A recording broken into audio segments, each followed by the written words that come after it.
Welcome to part 3 of my retirement videos. My last one, I talked about our early retirement and the numbers. If you're new here, you might want to check that out. I have it linked at the end. So I wanted to address even more questions that I got. I want to thank everybody for the comments that were left, good or bad, but I can tell that there was some things that I left out. So today I will continue on that. There are 3 things that I want to discuss. The first one is our monthly expenses because there's a lot of curiosity behind that one. Number 2 is going to be health insurance, and number 3 is going to be about our investments. A quick refresher before I start on this. My husband is 55 and I am 53. We have retired early so that we can start doing some adventures and traveling. We are also super excited to do the YouTube channel.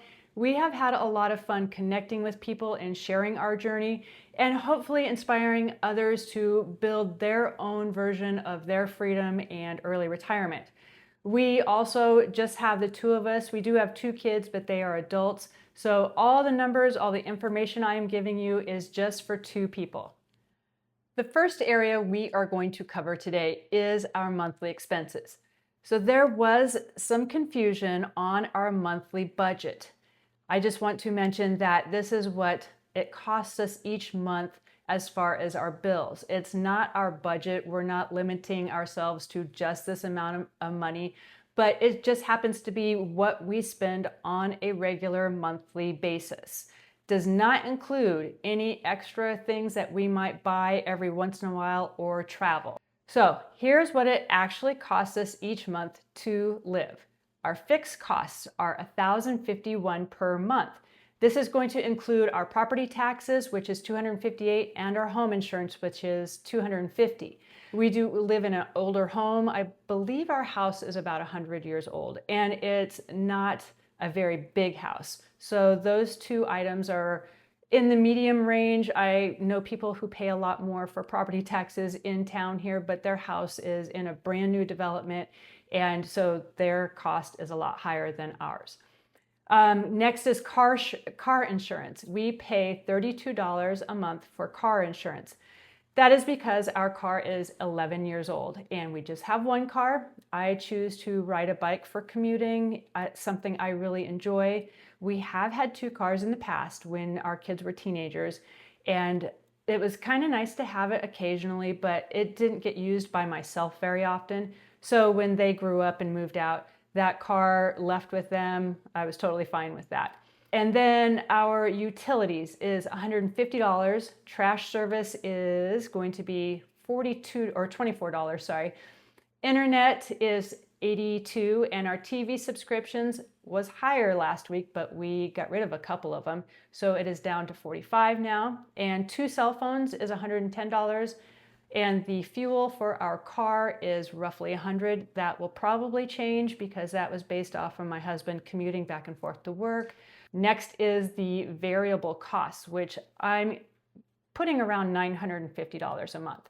So that's going to cover food. And when I say food, it means groceries and eating out or anything that we might drink. All of that is condensed into food. We do not go out to eat very often. We are very light eaters. We also are vegetarians, so we save a lot of money that way. I know some people will think that that's a very low food cost for 2 people. For us, it's actually quite reasonable. We stay within that. Typically, it's a little bit lower, but I gave $500. That was one of the higher months that we had, so we're going to stick with $500. Then miscellaneous is our second category. That is going to be $450. Miscellaneous is going to include pretty much like basic household items, like toilet paper or toothpaste, laundry soap, things like that.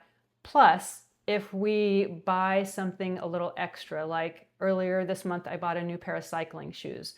They were $70. I threw it in there because you don't spend $450 on household items a month. At least we don't. So that does fluctuate a little bit from month to month. And I did also bump that one up a little from the last 2 months average just because I thought it would make the number look better. So our total is going to be $2,001 per month. Now, my last video, I said $1,900, but keep in mind that was the month before's actual numbers. So I did add some extra stuff this month just to give a little bit of padding so people felt better about a $2,000 budget. Again, that does not include travel. We have money set aside for travel. It is not a monthly expense. So I did not include that. So those things are not included in our actual monthly cost because it is different each month. Moving along to health insurance. So right now in 2025, we don't have any health insurance costs that are coming out of our pocket. We have that taken care of through the end of the year. Starting in 2026, we are going to be traveling for part of the year, so we are looking into getting travelers' health insurance through a company called Safety Wing. And when we were looking at that, that was roughly $300 a month for the two of us to be covered while we are traveling. When we get back, we are looking at doing a major medical plan. This is something that we have used in the past when we needed health insurance coverage. So it's worked for us. We did have a hospital visit with an emergency room stay and a surgery. So the major medical plan that we are looking at right now is $700 a month for the two of us. And that will cover just emergencies. It will not cover our doctor's visits or any prescriptions. We don't go see the doctor very much anyway, and we don't have very many prescriptions right now. So this plan works best for us. Now into our investments and our retirement accounts. We have this broken up into 3 phases. The first phase is the bridge years, and that's going to be 2026 to 2036. So right now we have about $396,000 in our brokerage account. That is split into 2 parts. The first one is for safety and the other one is for growth. We have $90,000 in a Fidelity money market fund right now that is earning around 5%. And that's going to cover us for 2 years of expenses. It stays liquid so we can grab it whenever we need to, but it also earns that 5%, which is really nice while we are still withdrawing from it. Then we have our $306,000 that is in an S&P 500 index fund. That is going to serve as our growth engine. It's going to compound at roughly 7 to 10% per year. So this is going to replace some growth that we would have lost if we just kept all of our money into cash. So this setup does give us 2 speeds. One is stability and the other one is going to be compounding.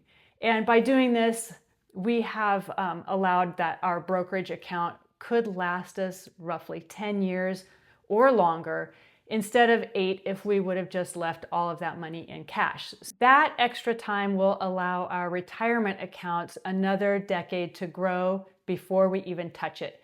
It's simple, powerful, and it's designed for a peace of mind for us. Next is phase 2, which is our long-term growth. That's going to go from 2036 to 2050. Our retirement accounts right now are spread across a rollover Roth IRA and 2 other Roth IRAs. Currently, this is 100% invested in stocks, with the option to make adjustments over time to reduce our risk and to promote long-term wealth preservation. Now, because our bridge plans run through 2036, these accounts will have a full decade of uninterrupted growth before we even need them. And we have modeled these 3 scenarios for that.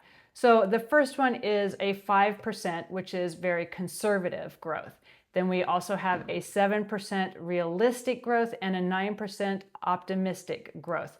And we have really checked out those numbers to make sure that all 3 options will work for us. So from 2036 through 2050, we'll focus on sustainable withdrawals while keeping our money working for us. We do plan to withdraw about $50,000 a year on these accounts, which our portfolio growth easily supports.